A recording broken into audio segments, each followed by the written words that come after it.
누가복음 15장은 세 가지 비유가 연속적으로 말씀이 되어 있습니다. 오늘 두 비유를 읽었는데 이른 양의 비유와 이른 드라크마, 유대 사회에서 결혼을 하려고 할 때에 지참금을 가지고 가야 되는데 여기서 드라크마는 이제 그런 의미를 담고 있습니다.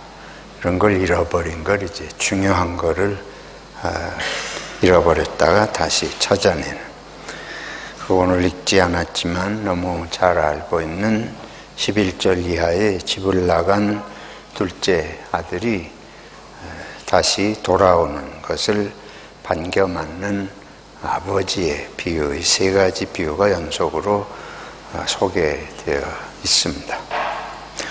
오늘 먼저 이제 우리들이 읽은 이른 양의 비유의 말씀을 보면 모든 세리와 죄인들이 말씀을 들으러 가까이 나왔다. 여기 특별히 이제 세리가 언급되고 또 다른 죄인들이 예수님의 말씀을 들으러 나왔다, 이렇게 표현되어 있습니다. 근데 이 장면을 보고 바리새인과 서기관들이 수군거려 이르되, 이 사람이 예수님을 말하는 거죠. 죄인을 영접하고 음식을 같이 먹는다. 유대 사회에서 죄인이라는 것은 우리가 생각하는 죄인의 개념보다 좀 광범위한 그런 표현입니다. 우리가 생각하는 것처럼 첫째로 도덕적으로, 윤리적으로 죄를, 잘못된 행동을 한 사람을 이제 물론 포함하지만은 이거보다 더 이제 광범위하게 무엇보다도 유대인들이 중요시하는 것은 율법이에요. 그래서 율법을 잘 지키지 않는 것, 가령 예를 들면 안식일을 범하는 것, 이게 유대인들에게 있어서는 아주 심각한 죄로 인식이 됩니다.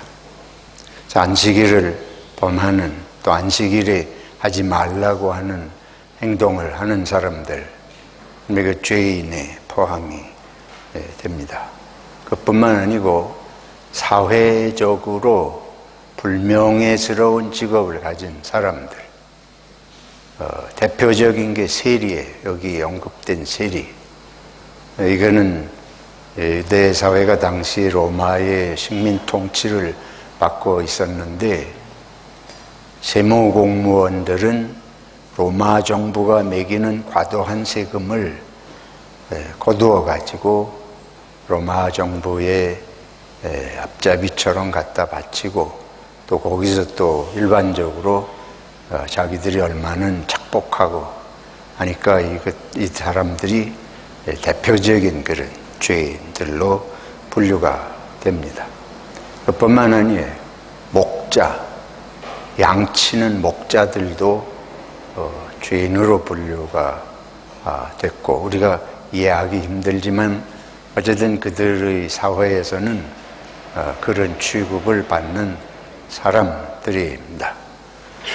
또는 이 도축업을 하는 사람들, 가축이나 뭐 이런 거를 도살하는 직업에 있는 사람들, 또 이 피협공이라고 하는 거는 고대 사회에서는 양을 잡으면 그 양 가죽을 잘 말리고 정리해서 생활에 쓸 수 있도록 이런 것을 직업으로 가진 사람들이 있었는데, 그들도 별로 그렇게 명예롭지 못한 직업으로 분류되는 사람들입니다.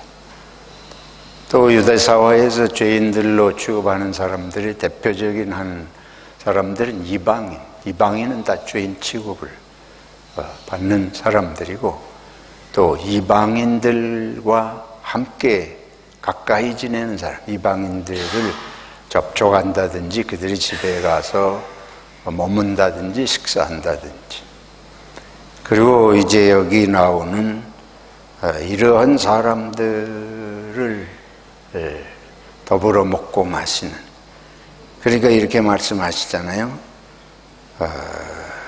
세리와 죄인들이 말씀을 들으러 가까이 나오는데 이 사람이, 예수님이 이들이 죄인인데 죄인을 영접하고 음식을 같이 먹는다. 그러니까 예수님도 죄를 짓는다고 이제 말하는 것이 옳습니다. 이런 상황에 대해서 예수님께서 비유를 하신 것이 바로 이 세 가지 비유예요. 이런 양의 비유, 드라크마, 그리고 집을 나간 소위 탕자의 비유. 이것이 모두 바리새인과 서기관들이 죄인을 가까이 한다고 수군거리는 데 대한 말씀으로 이들에게 하신 것입니다. 예수께서 비유하시기를 너희 중에 어떤 사람이 양 100마리가 있는데 그 중에 하나를 잃으면 99마리를 들에 두고 그 잃은 것을 찾아내기까지 찾아다니지 아니하겠느냐. 그렇게 찾다가 찾으면 즐거워서 어깨에 메고 집에 와서 벗과 이웃을 불러 모으고 나와 함께 즐기자. 우리가 이 기쁨이, 감격이 너무 커서 나와 함께 즐기자. 잃은 양을, 나의 잃은 양을 찾아내었노라. 이 비유를 이제 하시고 내가 너희에게 이르노니 이와 같이 죄인 한 사람이 회개하면 하늘에서는 회개할 것 없는 의인 99으로 말미암아 기뻐하는 것보다 더하리라.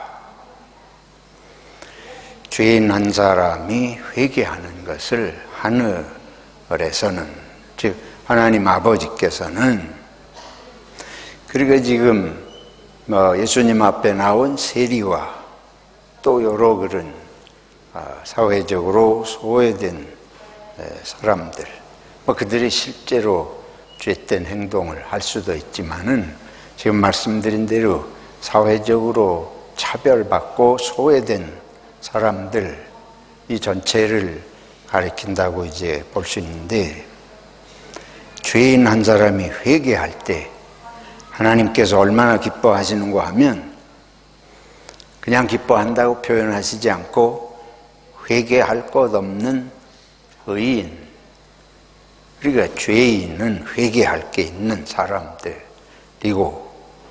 회개할 것이 없는 의인, 이 한 사람의 죄인이 회개하는 것과 회개할 것이 없는 의인 99으로 말미암아 기뻐하는 것보다 더하리라. 우리가 사실은 조금 디테일하게 생각해 보면 여러 가지 생각이 이제 복잡하게 되는데, 이 양 100마리, 이제 목축업을 그들이 하는 민족이니까 양 100마리가 있는데, 이제 낮에는 들에 풀어 놓아 가지고 풀을 자유롭게 뜯고 있다가 저녁이 되면 이제 우리에 양을 다 불러들여서 전부 수를 세는 것이 이들이 꼭 하는 이제 일상입니다. 잃어버린 양이 없는가. 하루 종일 자유롭게 이제 돌아다니면서 먹이를, 풀을 뜯으니까 이 양들이 숫자가 많으면 이게 다 우리 안에 들어왔나? 우리 안에 들어오지 못하면 또 밤에 늑대들도 있고 무슨 일을 당할지 모르니까 이걸 다 일일이 센다 하는 거예요. 그냥 한 마리가 안 들어왔어요. 아무리 숫자를 세도 한 마리가 부족해. 그러면 그 한 마리를 열심히 찾아다니지 않겠느냐. 그러다가 그 한 마리를 찾으면 이렇게 즐거워서 이웃을 불러 모으고 즐겁게 잔치를 하지 않겠느냐. 이게 이제 죄인의 문제에 대한 하나님 아버지의 마음을 예수님께서 일깨워 주신 것이죠. 여기 회개할 것이 없는 의인, 이거는 당연히 이 장면으로 보면 바리새인이나 서기관들. 그리고 바리새인과 서기관들은, 저 사람들은 죄인인데 죄인들하고 예수님이 함께 하신다, 그걸 이제 수군거리고 비난한 것이니까, 그럼 죄인들은 잘못한 게 있으니까 회개할 게 있는 사람들이다, 그런 얘기인데, 자기들은 의인이기 때문에 회개할 것이 없다고 생각하는 사람들이다. 예수님이 아주 구체적으로 이렇게 표현을 하셨습니다. 여기서 이제 예수님의 말씀을 통해서 이 두 부류, 회개할 것이 있는 죄인들, 회개할 것이 없는 건지 없다고 생각하는 건지 같은 자기들을 의인이라고 생각하는 바리새인들이나 서기관들. 근데 바리새인이나 서기관들이 자기들을 의인이라고 생각을 할 수도 있다고 보는 것은, 이 바리새라는 사람들은 구약에는 등장하지 않습니다. 그런데 신약 성경에 와서 갑자기 등장하는 그런 종파의 하나의 교파적인 유대 교파의 부류인데, 사두개파, 바리새파하고 자주 나오잖아요. 바리새라는 말 자체가 우리는 다르다, 이 소리. 구별된 사람들이다. 우리는 저 죄인들하고 다르다. 우리는 불경건하게 살지 않는다. 그래서 철저하게 율법을 지키고 신앙적으로 산다고 자부하는 그런 부류의 사람들입니다. 바울 사도도, 오늘 디모데전서 바울 서신을 읽었지만, 바울 사도도 자기가 바리새파 중에 바리새파다. 그러니까 바울 사도도 철저하게 그런 종교적인 계명을 지키며 율법대로 살려고 하는 그 종파의 사람이었던 걸 이제 고백을 합니다. 그러니까 일생 동안 계명을 어기지 않는 거를 삶의 목적과 의미로 생각하고 사는 사람들이었습니다. 서기관들은 오늘로 말하면 신학자들이고 성경을 연구하고 성경 해설하는 그런 전문가들입니다. 그러니까 이 사람들은 종교 구약 시대의 그런 신앙세계 계명에 아주 정통한 사람들이에요. 그리고 그렇게 살려고 하는 사람들이니까 자기들은 잘못된 행동을 별로 한 것이 없을 수 있고, 그래서 스스로 의인이다 그러면서 저 사람들은 죄인이다, 이렇게 이제 보는 거죠. 근데 예수님께서 이제 성경 여기뿐만 아니고 다른데 전반적으로 보면, 예를 들어서 누가복음 18장, 이 뒤에 가 있는 18장에 보면 바리새인이 하나님 앞에 와서 기도하고 세리가 하나님 앞에 와서 기도하는 장면을 예수님께서 말씀하시잖아요. 이 바리새인은 일주일에 2번씩 금식하고 11조도 하고 계명을 다 지키고 그렇게 하나님 앞에 이제 자신이 떳떳해요. 근데 옆에 세리가 와서 기도하는데, 이 세리는 하나님 앞에 얼굴을 들지 못하고 무릎을 꿇고 나는 죄인입니다, 불쌍히 여겨 주시옵소서 이러고 기도를 하는데, 바리새인은 지금 이러한 자기의 종교적인 행위를 쭉 하나님 앞에서 이야기하면서 나는 저 죄인과 같지 않음을 감사합니다, 이러고 기도한다. 근데 예수님이 두 사람 얘기를 하면서 하나님은 어떤 사람을 더 의롭다고 보겠느냐, 이제 이런 비유를 하시잖아요. 근데 오늘도 그 두 부류의 사람이 이렇게 대조적으로 비교되고 있습니다. 여기 이 죄인들은 회개할 것이 있다. 너희들이 볼 때에 죄인이라 그러니까 회개할 것이 당연히 있다고 볼 텐데, 너희는 회개할 것이 없다고 생각하니까 하나님이 보실 때에 너희는 기뻐하고, 하나님이 저 사람들은 기뻐하지 않고 미워하고, 너희는 사랑하고 하나님이 저 사람들은 미워하리라고 생각하는 거 아니냐. 그래서 사실 그런 거 아니에요? 근데 예수님은 이걸 거꾸로 사실은 뒤집어쓰는 거예요. 하나님께서는 죄인 한 사람이 회개하면 지금 이렇게 기뻐하신다. 근데 여기서 핵심은 이런 옳습니다. 이 사람들은 저 사람들하고 아주 상대도 하지 말아야 돼. 가까이 가지도 말아야 돼. 예수님이 정말 종교적이라면, 예수님이 정말 하나님의 뜻대로 사는 분이라면 저런 사람들이 죄인인 걸 알아야 되고, 저 사람들이 가까이 와도 피해가야지. 죄인하고 같이 상대하면 안 되는데, 그들하고 같이 그들을 환영하고 그들하고 먹기까지 하고 이러니까 이게 예수님이 이게 올바른 사람이 아니다. 그러니까 예수님이 하시는 말씀도 올바른 말이 될 수가 없다. 이제 이런 얘기를 하는 거죠.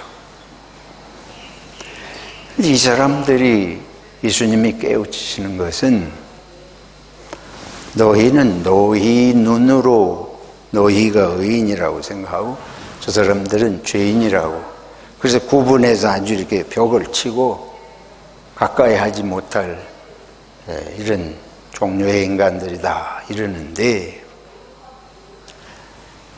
하나님 아버지가 볼 때는 하나님은 저들도 하나님의 자녀고 너희도 하나님의 자녀고, 하나님은 모든 사람을 사랑하셔서 저들도 하나님의 나라에 우리의 있기를 원하시는 것이 하나님의 마음이시다. 그러니까 너희가 하나님의 계명을 지킨다고 하고 율법을 지킨다고 하면서도 하나님의 마음을 알지 못한다. 하나님의 마음을 생각하지 않으면서 너희가 율법사라 그러고 서기관이라 그러고 율법을 철저히 지키는 바리새인이라 그러고 그러니 그게 무슨 의미가 있느냐. 하나님의 마음을 모르면서 하나님의 뜻대로 우린 산다고 하니 이것이 과연 하나님이 기뻐하실 일이냐.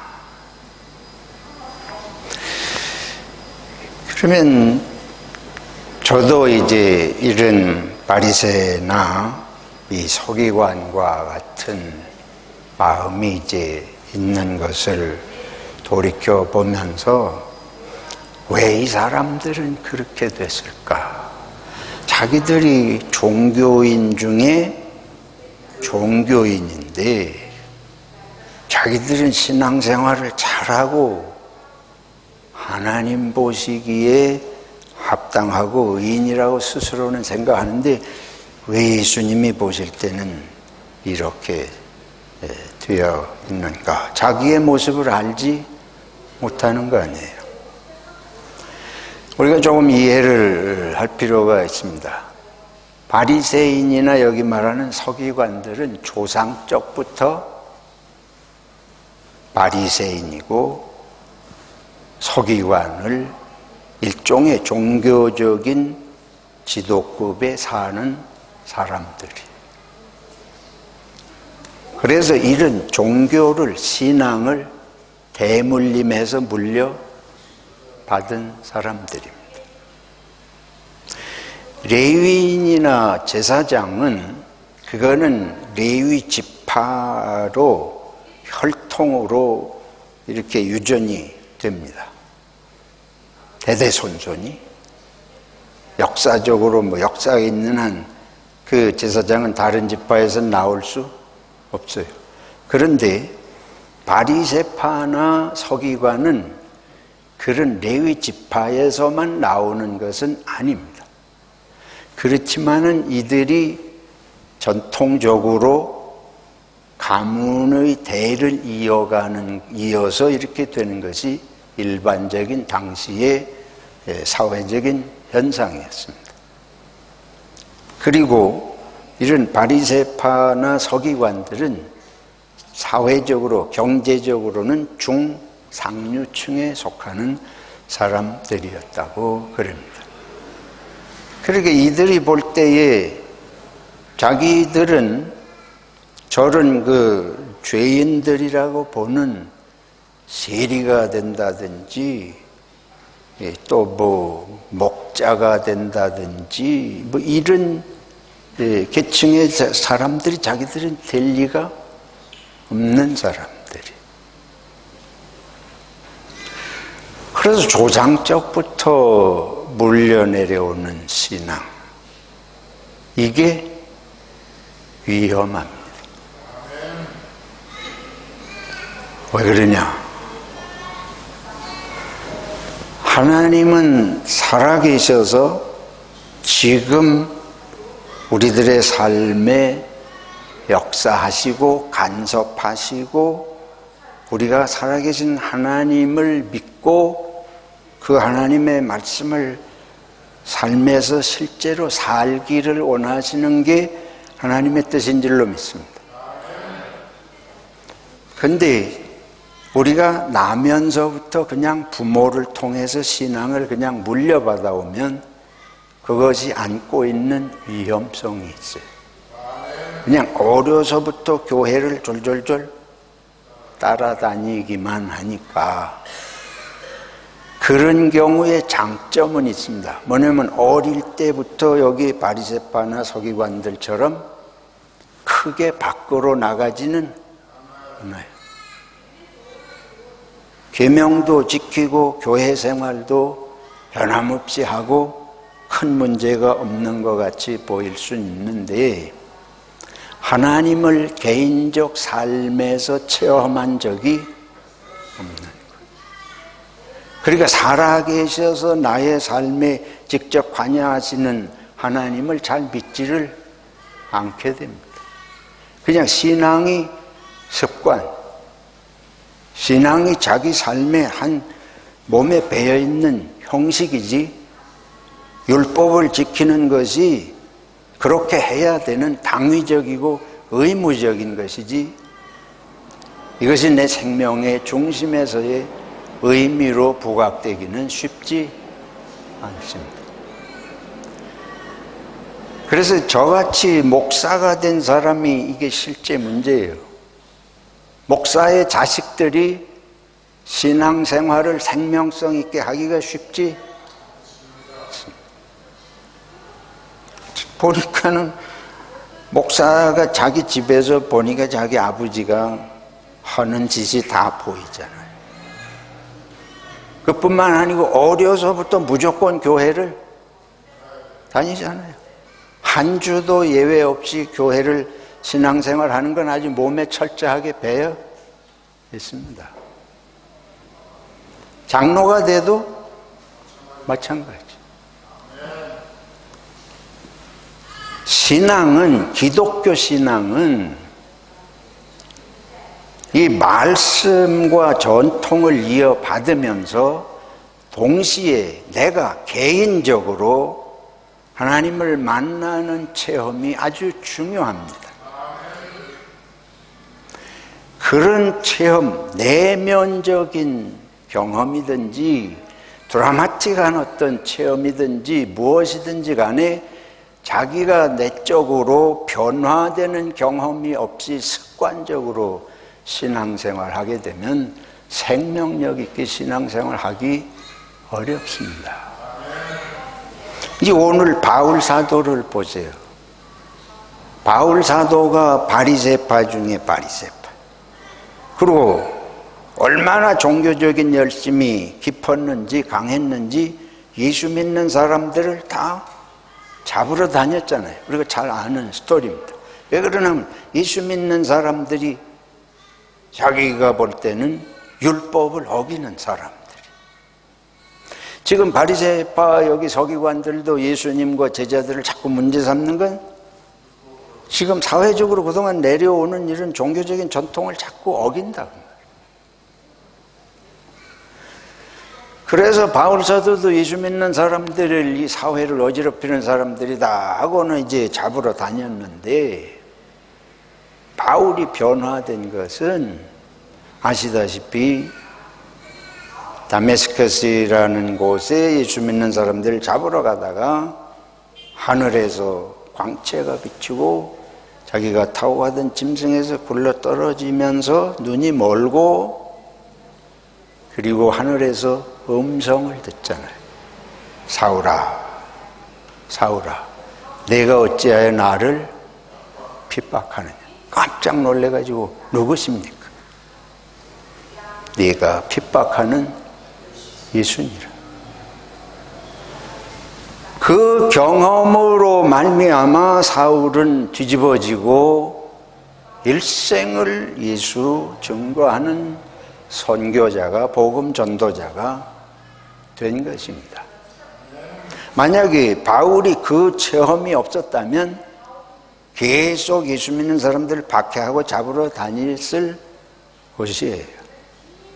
그래서 오늘 읽은 이 디모데후서의 1장의 말씀이 우리 주의 은혜가 그리스도 예수 안에 있는 믿음과 사랑과 함께 넘치도록 풍성하였도다. 빛보다 모든 사람이 받을 만한 이 말이요, 그리스도 예수께서 죄인을 구원하시려고 세상에 임하셨다.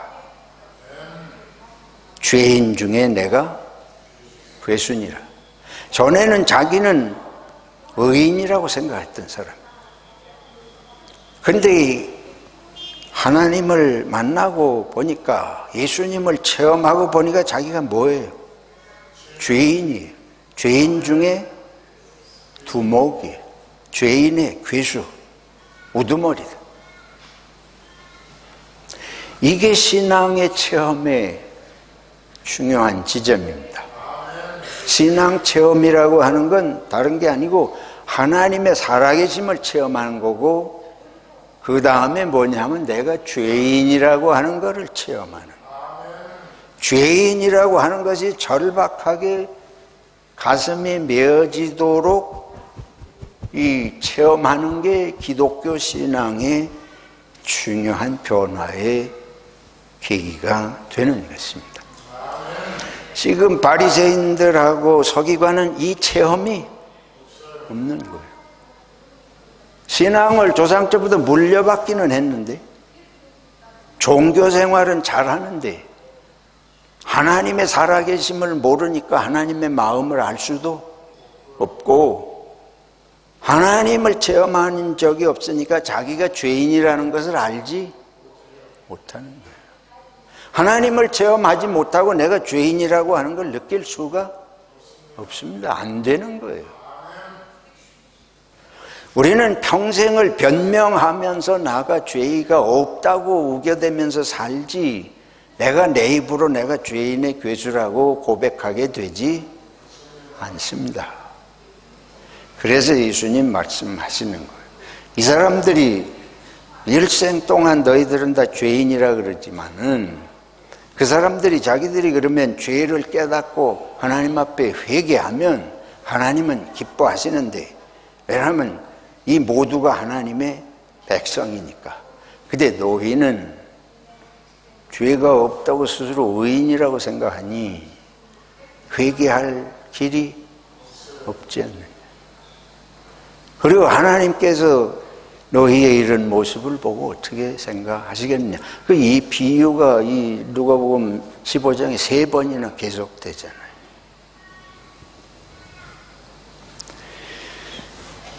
우리 서양 기독교하고 한국 기독교가 다릅니다. 제가 이제 호주에 와서 40여 년을 지내보면서 서구의 기독교하고 한국의 기독교는 완전히 다르다. 뭐가 다르냐? 서구 기독교는 회개가 없습니다. 그래서 시들어가는 거예요. 물론 여러 가지 다른 원인도 있겠지만 왜 제가 이렇게 말씀드린가 하면 서양 기독교는 수천 년 동안 신앙을 물려받아. 이 사람들은 다 옛날부터 나면 교회 가서 세례받고 주일학교 다니고 교회에서 다 컸잖아요. 그렇잖아요? 그러니까 장점은 서양 사회는 사회 전체가 기독교적인 영향은 있습니다. 사회 전체가 기독교적인 영향이 있어요. 유럽 전체가, 호주가, 미국이 그래도 기독교적인 영향의 그런 사회가 되어 있는 걸 우리 부인할 수 없습니다. 사회 전체적으로 볼 때에 어느 정도 우리가 인정할 수 있는 그런 것들이 있는데 한국의 기독교는 조상적부터 물려온 기독교가 아니에요. 한국에서 기독교인이 되려고 하면 대부분 아주 힘든 과정을 거쳐서 기독교인이 돼요. 한국 기독교 초기는 목숨 걸고 신앙인이 된 것이고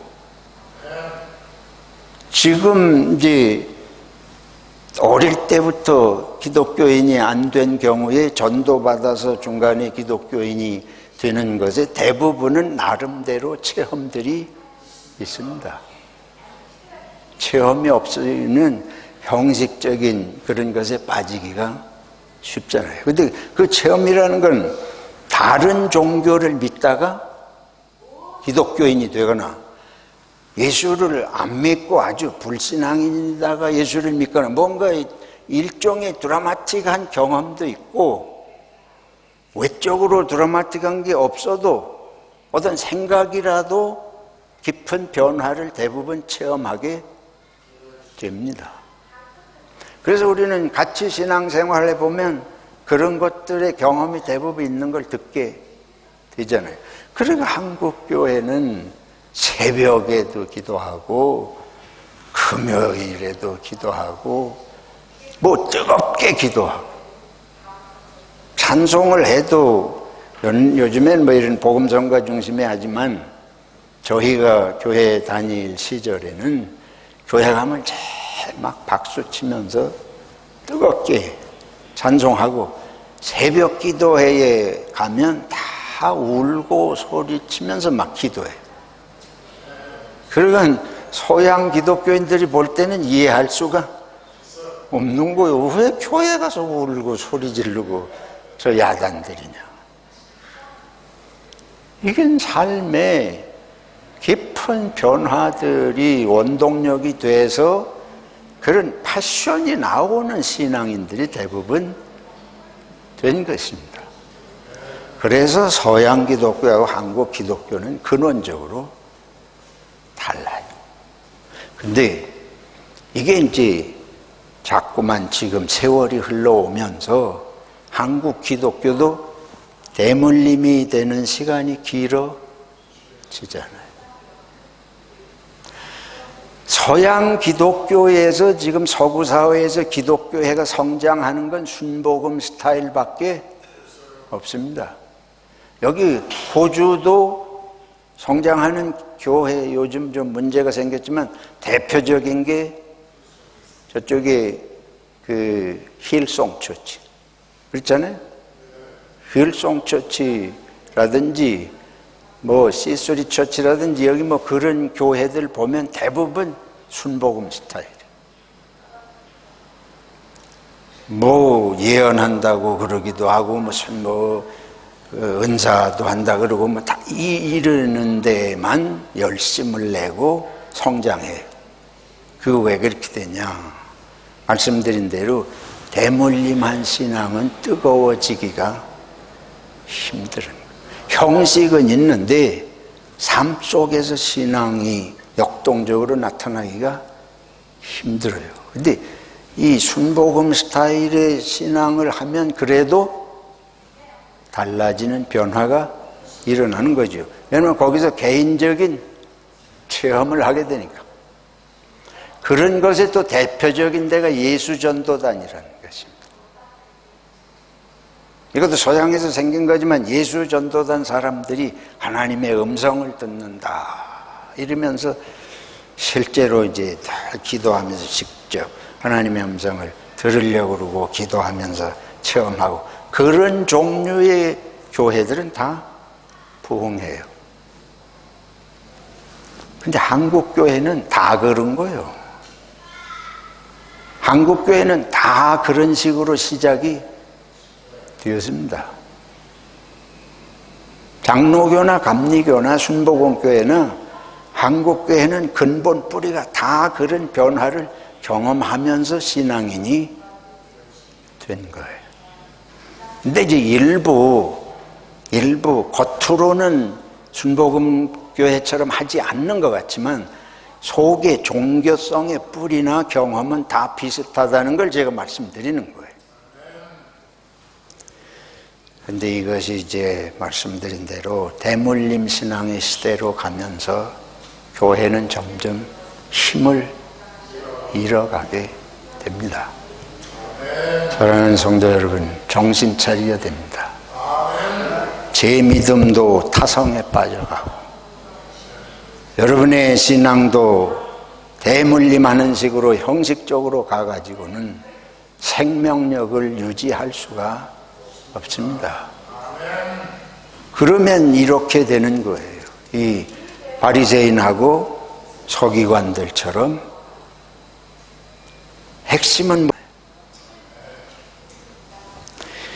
그래서 다시 한번 우리들이 이 신앙이라는 것은 주님을 날마다 만나고 날마다 인도하심을 받고 하나님이 지금 나를 통해서 무엇을 하시려고 하는지에 민감하지 않으면 우리는 바리새인이 될 수밖에 없다.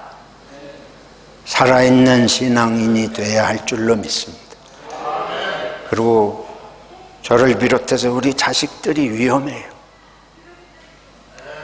그들이 교회를 안 다녀서 위험한 것이 아니고 습관적으로 교회를 다니게 되는 것이 문제가 될 수 있습니다.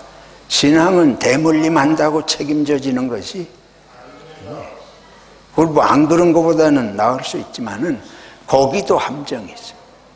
근데 반대적으로 대물림의 신앙이 어릴 때부터 신앙생활을 하지 않은 저 같은 사람은 전 청소년 시절의 신앙인이 되기는 했지만은 그래도 어릴 적 습관이 들어있지 않기 때문에 언제 무너질지 알 수 없습니다.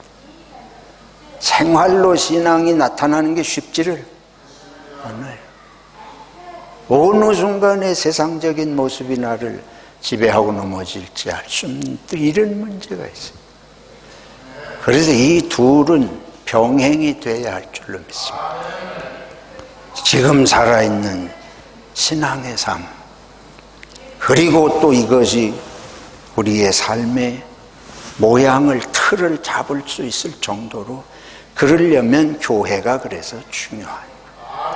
함께 이렇게 만들어가지 않으면 개인적으로만 이게 되기 어렵잖아요. 결론입니다. 하나님의 나라는, 하나님은 모두가 하나님의 자녀가 되기를 원하시고 모두가 항상 새로워지기를 원하시고 그 궁극적인 건 날마다 새로운 마음으로 사랑하기를 원하시는 줄로 믿습니다.